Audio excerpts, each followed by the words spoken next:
ത്രിയേക ദൈവത്തിന്റെ വലിയ തിരുനാമത്തിന് മഹത്വം ഉണ്ടായിരിക്കട്ടെ. കർത്താവിൽ അനുഗ്രഹീതരായ മലങ്കര ഓർത്തഡോക്സ് സഭയിലെ അഹമ്മദാബാദ് ഭദ്രാസനത്തിലെ ശ്രേഷ്ഠരായ വൈദികരെ, അൽമായ നേതൃത്വത്തിലുള്ള ഏവരുമേ, വിശ്വാസ സമൂഹമേ, 2024-25 ആരാധനാ വർഷം കുടുംബാരാധനാ വർഷമായി നാം വേർതിരിച്ചിട്ടുള്ളതാണല്ലോ.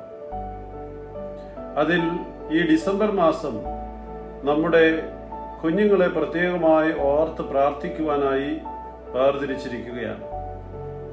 ഈ മാസം 2 അത്ഭുത ശിശുക്കളുടെ ജനനം നാം കൊണ്ടാടുന്നു. അതേസമയം തന്നെ നിർദോഷികളായ ശിശു സഹോദരന്മാരെ ഓർക്കുന്ന മാസവും കൂടെയാണ് ഇത്. അനുഗ്രഹിക്കപ്പെട്ട മാതാപിതാക്കളെ, കുഞ്ഞുങ്ങൾ ദൈവം നൽകുന്നതായ വരദാനമാണ്.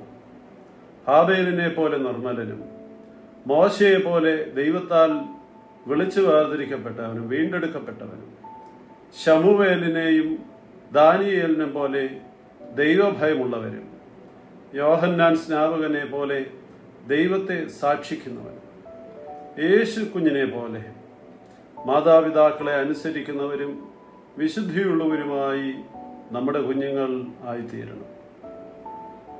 ക്രിസ്തീയമായ പേരന്റിങ് ഇന്ന് വളരെ അധികം പ്രയാസങ്ങൾ നേരിടുന്നതായ ഒരു കാലഘട്ടമാണ്. നല്ല മാതൃകകളേക്കാൾ ദോഷകരങ്ങളായ കാര്യങ്ങളെയാണ് ചേർത്ത് നിർത്തുവാൻ ഇന്നത്തെ തലമുറയ്ക്ക് താല്പര്യം. ആധുനിക വിദ്യാഭ്യാസവും മാധ്യമങ്ങളും കഴിഞ്ഞ തലമുറകൾ ഏതൊന്നിനെ മാറ്റി നിർത്തിയോ അതിനെ ചേർത്ത് പിടിക്കുവാൻ ഉപദേശിക്കുന്ന ഒരു കാലമാണ് ഇത്. അണുകുടുംബങ്ങളിലെ മാതാപിതാക്കളുടെ തിരക്കേറിയ ജീവിതശൈലി മൂലം കുഞ്ഞുങ്ങളുമായി സമയം പങ്കിടുവാൻ അവർക്ക് കഴിയാതെ വരുന്നു. പല സമയങ്ങളിലും അവർ ഭവനങ്ങളിൽ കാണുകയില്ല. ഒരാൾ വരുമ്പോൾ മറ്റൊരാൾ കാണുകയില്ല. അങ്ങനെ പല സമയങ്ങളിലായി ഭവനത്തിലേക്ക് ജോലി കഴിഞ്ഞ് വരുന്നവർക്ക് ഒന്നിച്ച് സമയം പങ്കിടുവാനോ പ്രാർത്ഥിക്കുവാനോ കഴിയാതെ പോകുന്നു. ഇതിന്റെ തിക്തഫലങ്ങൾ അനുഭവിക്കുന്നത് നമ്മുടെ കുഞ്ഞുങ്ങളാണ്. അവർക്ക് നല്ല കാര്യങ്ങൾ ഉപദേശിച്ചു കൊടുക്കുവാനോ തിരുത്തുവാനോ പഠിപ്പിക്കുവാനോ, പ്രത്യേകിച്ച് ഒരു ദൈവവൈതൽ എന്ന നിലയിൽ സഭയുടെ വിശ്വാസം പഠിക്കുവാനോ തിരുവചനങ്ങളെ ഗ്രഹിക്കുവാനോ കഴിയാതെ വരുന്നു. തന്മൂലം നന്മ ഏത് എന്നും തിന്മ ഏത് എന്നും തിരിച്ചറിയാതെ വഴിതെറ്റിപ്പോകുന്നവരുടെ എണ്ണം ഇന്ന് വളരെ അധികമാണ്. അത് നമ്മെ വളരെ ആകുലപ്പെടുത്തുന്നതായ ഒന്നാണ്. നല്ല വിദ്യാഭ്യാസം മക്കൾക്ക് കൊടുക്കുവാൻ മാതാപിതാക്കൾ ഉത്സാഹം കാണിക്കുന്നു. എന്നാൽ ദൈവത്തെ കൊടുക്കുവാൻ അവർ ആ ഉത്സാഹം കാണിക്കുന്നില്ല എന്നുള്ളത് ഒരു വാസ്തവമായ കാര്യമാണ്. ഭൗതികമായ ഉയർച്ചയിലാണ് നമുക്ക് താല്പര്യം. ആത്മീയമായ ജീവിതത്തിനല്ല നമ്മളോട് പ്രാധാന്യം കൊടുക്കുന്നത്. സർവ്വലോകവും നേടിയിട്ടും നിന്റെ ആത്മാവിനെ നീ നഷ്ടപ്പെടുത്തിയാൽ അതുകൊണ്ട് നിനക്ക് എന്താണ് പ്രയോജനമെന്ന് നമ്മുടെ കർത്താവ് നമ്മോട് ചോദിക്കുന്നുണ്ട്.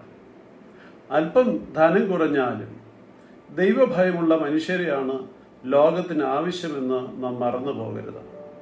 മനുഷ്യനെ ശങ്കയും ദൈവത്തെ ഭയവുമുള്ള കുഞ്ഞുങ്ങളായി നമ്മുടെ കുഞ്ഞുങ്ങൾ വളരണമെങ്കിൽ മാതാപിതാക്കൾ അവരെ ചൊല്ലുവിളിയുള്ള കുഞ്ഞുങ്ങളും ദൈവഭയമുള്ള കുഞ്ഞുങ്ങളുമാക്കി വളർത്തണം. അവരുമായി സമയം ചെലവഴിക്കുവാൻ സമയം കണ്ടെത്തണം. നിത്യവും രാവിലെയും വൈകിട്ടുമെങ്കിലും കുഞ്ഞുങ്ങളെ കൂട്ടിയിരുത്തി പാട്ടുപാടി വേദപുസ്തകം വായിച്ച് പ്രാർത്ഥിക്കുന്ന കുടുംബമായിട്ട് നമ്മുടെ കുടുംബങ്ങൾ തീരണം. അവരെ നല്ല കാര്യങ്ങൾ പഠിപ്പിക്കണം. വേദവചനങ്ങൾ ചൊല്ലിക്കൊടുക്കണം. തെറ്റുകളെക്കുറിച്ച് ബോധ്യം വരുത്തണം. ആയതിൻ്റെ വെളിച്ചത്തിൽ ആണ് ഈ ഡിസംബർ മാസം നമ്മുടെ കുഞ്ഞുങ്ങൾക്ക് വേണ്ടി പ്രത്യേകമായി സമർപ്പിച്ചിരിക്കുന്നത്. അവരെ ദൈവസന്നിധിയിൽ സമർപ്പിക്കുക. അവർക്ക് വേണ്ടി പ്രാർത്ഥിക്കുക. അതിനു വേണ്ടിയിട്ട് പ്രത്യേകമായി ഈ മാസം നാം വേർതിരിച്ചിരിക്കുകയാണ്. ഇന്ന് നമ്മുടെ കുഞ്ഞുങ്ങൾ പലതരത്തിലുള്ളതായ പ്രയാസങ്ങൾ അനുഭവിക്കുന്നുണ്ട് സമൂഹത്തിൽ.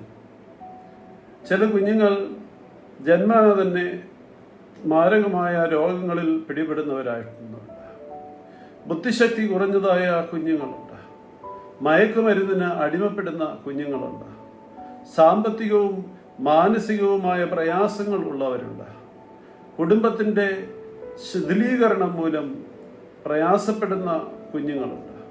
അങ്ങനെ അനേകം ദുഷ്കരങ്ങളായ സാഹചര്യങ്ങളിലൂടെ നമ്മുടെ കുഞ്ഞുങ്ങൾ കടന്നു പോകുന്നു. ഇങ്ങനെയുള്ളതായ കുഞ്ഞുങ്ങളുടെ സ്വഭാവത്തെ അല്ലെങ്കിൽ ഈ സാഹചര്യങ്ങളൊക്കെ കുഞ്ഞുങ്ങളുടെ സ്വഭാവ വളർച്ചയ്ക്ക് ഒത്തിരി സ്വാധീനം ചെയ്യുന്നതായ കാര്യമാണ്. ഒത്തൊരുമിച്ച് ഉള്ള ഭവനവും പ്രാർത്ഥിക്കുന്ന ഭവനവും അങ്ങനെയുള്ളതായ ഭവനങ്ങളിലാണ് നല്ല കുഞ്ഞുങ്ങൾ ഉണ്ടാകുന്നത്. കുടുംബത്തിനും സമൂഹത്തിനും നല്ല കൊള്ളാവുന്ന കുഞ്ഞുങ്ങളായി, അതിലുപരി തങ്ങളുടെ ആത്മാക്കളുടെ രക്ഷയെ വാഞ്ചിക്കുന്നവരുമായി തീരുവാൻ ഈ ഒരു മാസം അവർക്കായി പ്രാർത്ഥിക്കുവാൻ നമുക്ക് വേർതിരിക്കാം. ആയതിനാൽ എല്ലാവരും നിത്യപ്രാർത്ഥനയിൽ കുഞ്ഞുങ്ങളെല്ലാവരെയും പഠിക്കുന്നവരെയും എല്ലാവരെയും ഓർത്ത് പ്രാർത്ഥിക്കാം. നമ്മുടെ ബലഹീനമായ പ്രാർത്ഥനകൾ മൂലം കുടുംബസമാധാനവും നല്ല തലമുറയും ഉണ്ടാകുവാൻ സംഗതിയാക്കട്ടെ എന്ന് പ്രാർത്ഥിച്ചുകൊണ്ട് അനുഗ്രഹിക്കപ്പെട്ട ക്രിസ്തുമസിൻ്റെയും പുതുവത്സരത്തിൻ്റെയും ആശംസകൾ നേർന്നുകൊണ്ടും നിർത്തുന്നു. ദൈവം നമ്മെ എല്ലാവരെയും വാഴ്ത്തി അനുഗ്രഹിക്കുമാറാകട്ടെ. ദൈവ തിരുനാമം മഹത്വപ്പെടുമാറാകട്ടെ.